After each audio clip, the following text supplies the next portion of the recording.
Dear students, PDS group online classes में आपका स्वागत है। मैं रमेश सर।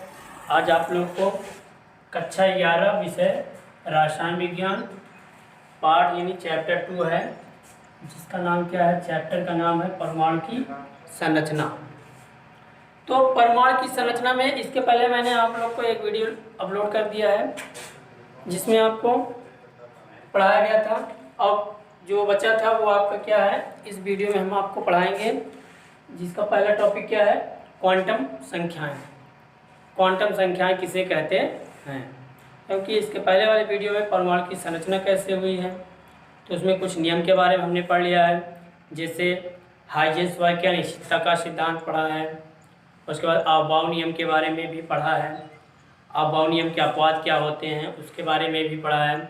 तो इस वीडियो में मैं आप लोग को पहले टॉपिक जो है क्वांटम संख्याएं, क्वांटम संख्याएं किसे कहते हैं, इसके बारे में हम अध्ययन करेंगे। यानी क्वांटम संख्याएं की परिभाषा जान लेते हैं। तो क्या होता है?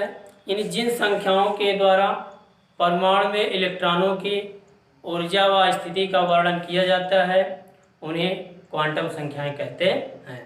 यानी जिन संख्याओं के द्वारा परमाणु में इलेक्ट्रॉनों की स्थिति व ऊर्जा का वर्णन किया जाता है, उन्हें क्वांटम संख्याएं कहते हैं। देख लेते हैं परिभाषा। जिन संख्याओं के द्वारा परमाणु में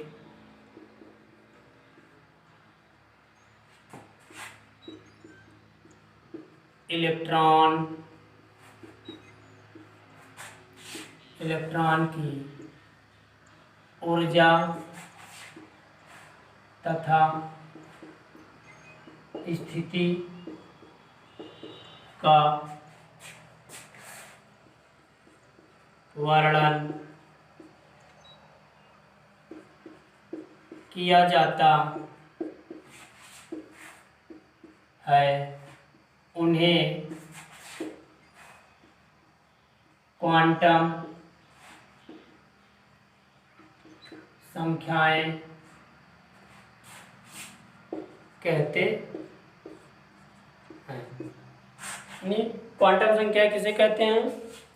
जिन संख्याओं के द्वारा परमाणु में इलेक्ट्रॉन की ऊर्जा व स्थिति का वर्णन किया जाता है, उन्हें क्वांटम संख्याएं कहते हैं। अब ये आता है कि यानी इलेक्ट्रॉन की जो क्वांटम संख्याएं होती हैं वो 4 प्रकार की होती हैं। इलेक्ट्रॉन की क्वांटम संख्या कितने प्रकार की होती हैं? 4 प्रकार की होती हैं। तो उसको हम देख लेते हैं। इलेक्ट्रॉन की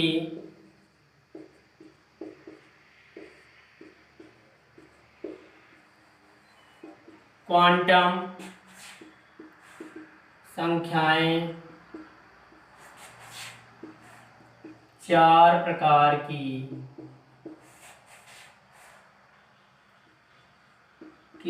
होती है। तो जो इलेक्ट्रॉन यानी इलेक्ट्रॉन की क्वांटम संख्या कितने प्रकार की होती हैं? 4 प्रकार की होती हैं। पहला क्या है? मुख्य क्वांटम संख्या, मुख्य क्वांटम संख्या। और दूसरा क्या है? द्विगंशी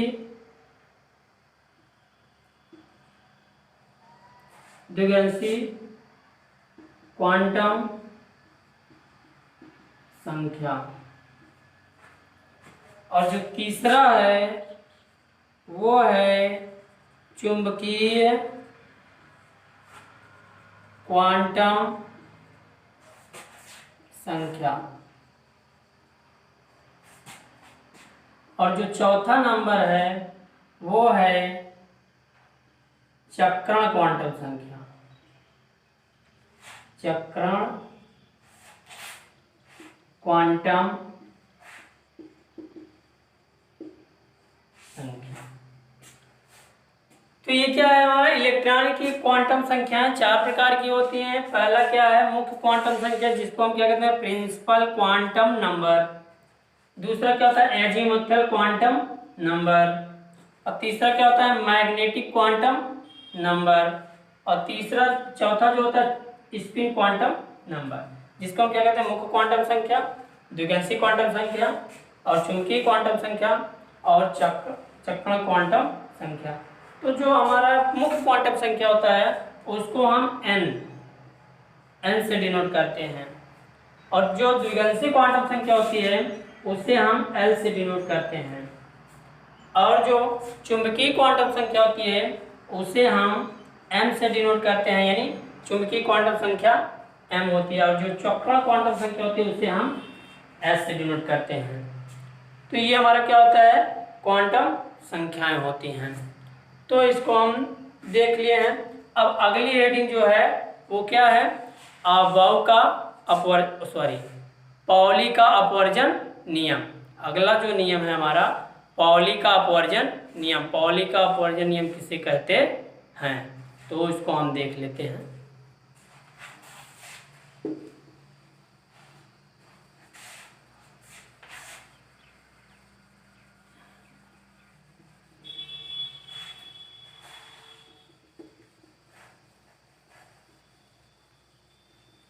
पाउली का अपवर्जन नियम।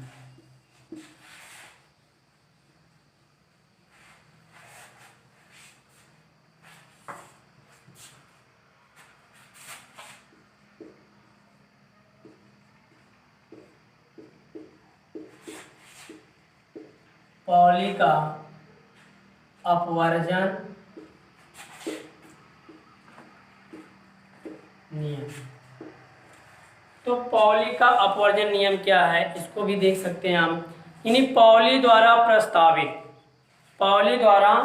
प्रस्तावित अपवर्जन नियम के अनुसार किसी परमाणु में उपस्थित किन्हीं दो इलेक्ट्रॉन के लिए चारों क्वांटम संख्याओं का मान एक समान नहीं हो सकता है, अर्थात 3 का तो मान समान रहता है लेकिन 1 का अवश्य ही भिन्न रहता है।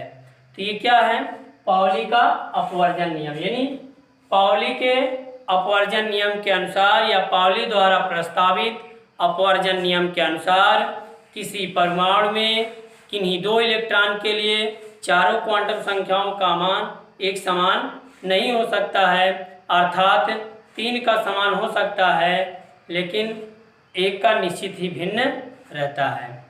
तो इसको हम देख लेते हैं। यानी पाउली द्वारा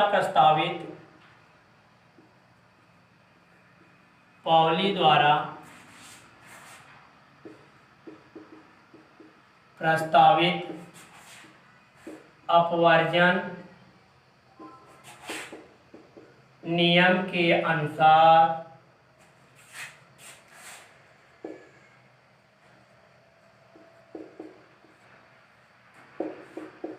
किसी परमाणु में किन्हीं दो इलेक्ट्रॉन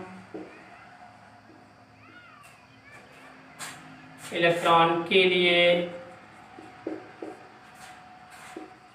चारों क्वांटम संख्याओं का मान एक समान नहीं हो सकता, अर्थात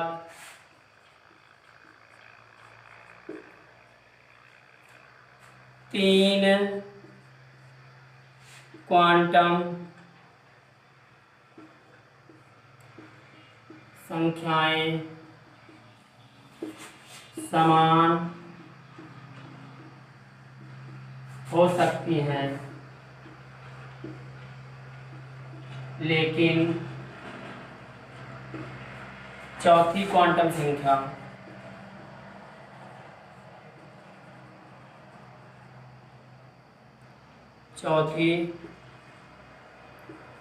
क्वांटम संख्या अवश्य ही भिन्न रहती है।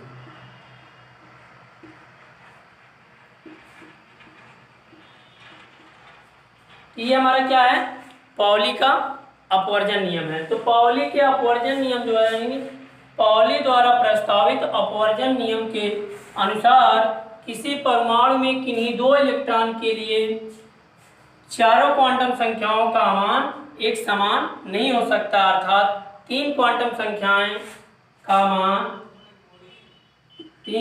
संख्याएं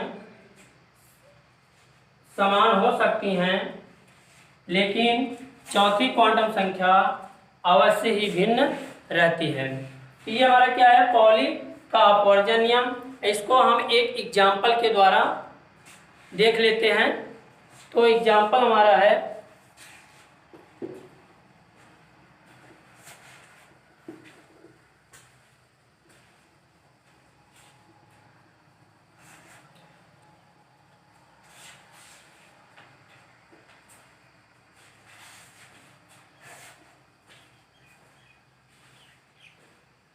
एग्जाम्पल है जैसे कि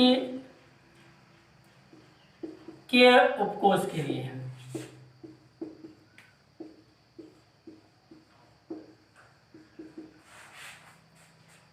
के उपकोष के लिए, अब के उपकोष में कितने इलेक्ट्रॉन होते हैं, दो इलेक्ट्रॉन होते हैं। के उपकोष में दो इलेक्ट्रॉन होते हैं। तो प्रथम इलेक्ट्रॉन के लिए, जैसे प्रथम इलेक्ट्रॉन और ये क्या है, द्वितीय इलेक्ट्रॉन।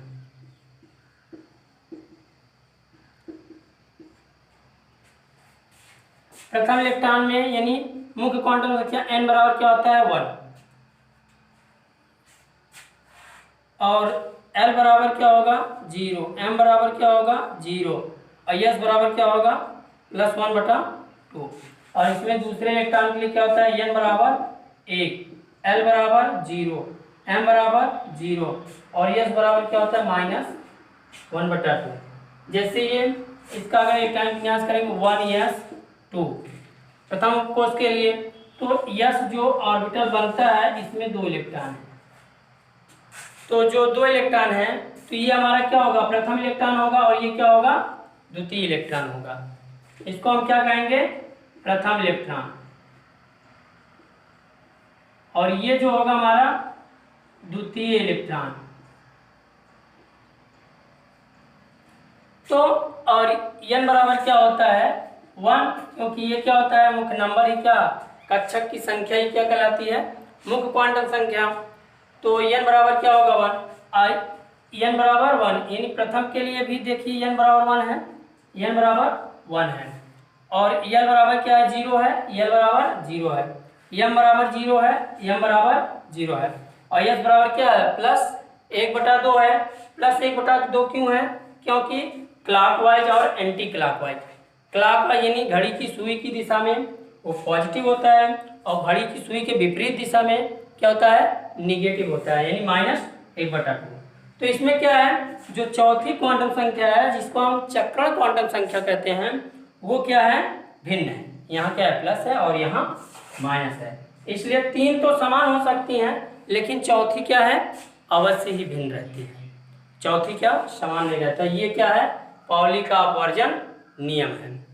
और इसको जब हम देखते हैं, एक एग्जाम्पल लेकर और देख लेते हैं।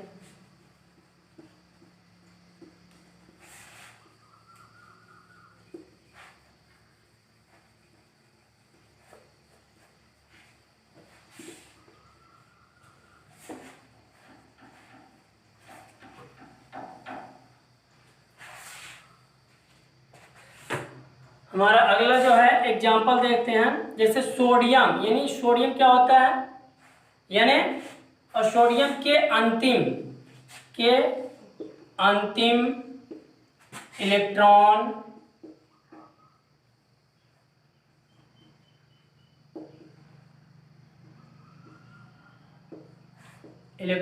के लिए चारों क्वांटम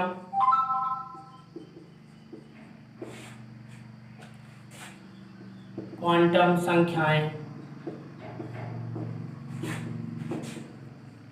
ज्ञात कीजिए। यानी सोडियम के अंतिम इलेक्ट्रॉन के लिए चारों क्वांटम संख्याएं ज्ञात कीजिए। सोडियम का परमाणु क्रमांक कितना होता है, हम हल करेंगे पहले। सोडियम का परमाणु यानी क्या होता है, 11 होता है। तो इसका हम जब इलेक्ट्रॉनिक विन्यास करेंगे 1s2 2s2 2p6 और 3s1, तो ये हमारा क्या है, यानी सोडियम का इलेक्ट्रॉनिक विन्यास है 1s2 2s2 2p6 3s1, ये इलेक्ट्रॉनिक विन्यास है।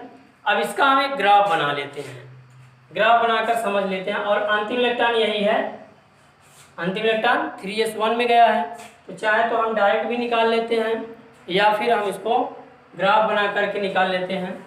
देखिए जैसे n बराबर 1 रहता है, n बराबर 1, यानी एक कोष के लिए ऑर्बिटल जो होता है ये n बराबर 1, इसमें 1s2 क्योंकि एक ही उपकोष होते हैं। जब n बराबर 2 आता है तो इसमें दो यानी दो उपकोष से मिलकर बना हुआ है। जो हमारा p होता है वो क्या होता है, दो उपकोष से। इसमें क्या होता है, एक s होता है और एक p होता है। p में कितने होते हैं, 3 कक्षक होते हैं। फिर अगला जो n बराबर 3 आता है, इसमें s p और d से मिलकर बनाता है, ये 3 क्या होते हैं, उपकोष होते हैं।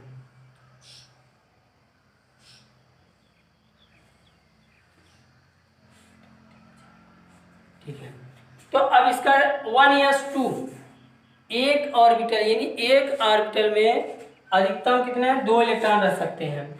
तो इसमें 2 इलेक्ट्रॉन यस, ये यस है और ये क्या है p, ये d, yes P D. Yes में जो होता है l की वैल्यू क्या होती है, 0 होती है और n की वैल्यू क्या होता है, 0 होता है। 2 यानी ये हुआ आपका इलेक्ट्रॉन। जब हम p में भरते हैं, p में जब इलेक्ट्रॉन हम भरते हैं तो उसको हम हुंड के नियम के अनुसार भरते हैं। पहले एकल इलेक्ट्रॉन भरता है, बाद में उनका क्या होता है, युग्मन होता है। ये हुंड का नियम है, हुंड नाम वैज्ञानिक ने दिया था। पहले 1 2 3, इसके तब 4 5 6, अब एक बचा है 3s1, ये है। तो हमें क्या करना है, यानी सोडियम के अंतिम इलेक्ट्रॉन क्या है, अंतिम इलेक्ट्रॉन ये है। तो इस इलेक्ट्रॉन के लिए हमें क्या निकालना है, चारों क्वांटम संख्याओं का मान निकालना है।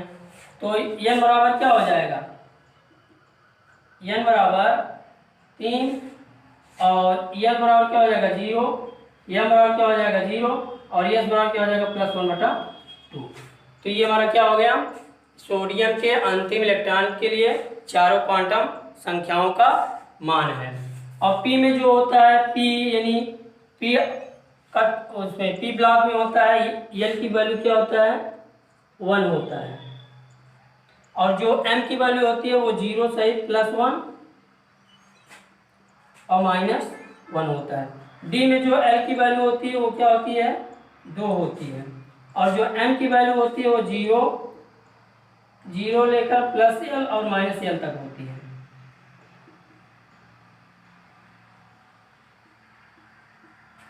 तो ये होता है m की वैल्यू होता है और l यानी f ब्लॉक में जो होता है l की वैल्यू 3 होती है। तो इस तरीके से हम क्या करते हैं, चारों क्वांटम संख्याओं का मान निकाल सकते हैं। अगर इस तरीके से आपको एग्जाम्पल दिए जाएंगे तो आप आसानी से क्वांटम संख्याओं के मान ज्ञात कर सकते हैं। और मानिए अगर यदि आपको इन टॉपिक में कोई प्रॉब्लम हो या ना समझ में आया हो, उसे मेरे व्हाट्सएप नंबर 93 35 34 71 05 पर कॉल करके या SMS करके समस्या का समाधान प्राप्त कर सकते हैं। धन्यवाद। सब्सक्राइब कीजिए हमारे चैनल को और बेल दबाना ना भूलें ताकि अगले वीडियो का नोटिफिकेशन आपको